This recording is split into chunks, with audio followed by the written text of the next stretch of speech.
If you're sending an audio message but not receiving the Base64 code, here's a simple and direct way to fix it.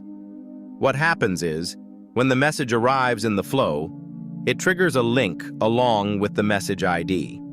To solve the Base64 code issue, we need that message ID first. Here's how to do it. First, log into your Evolution platform and check which version you're using. Then, open Postman. In Postman, look for the version of the chat API you're using. Inside the chat section, find the Get Base64 from Media endpoint.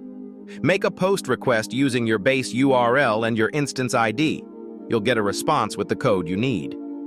Now, in your flow, when you make the audio request, it will look like a post request calling your A Book or Reader API. Paste that code into the right field, and it will pull the message ID from the processing. This will return your Base64 code. Once you have the Base64 code, convert it into a binary file so your AI can transcribe it. That's how you solve this common headache. I believe this issue comes from a new Evolution update.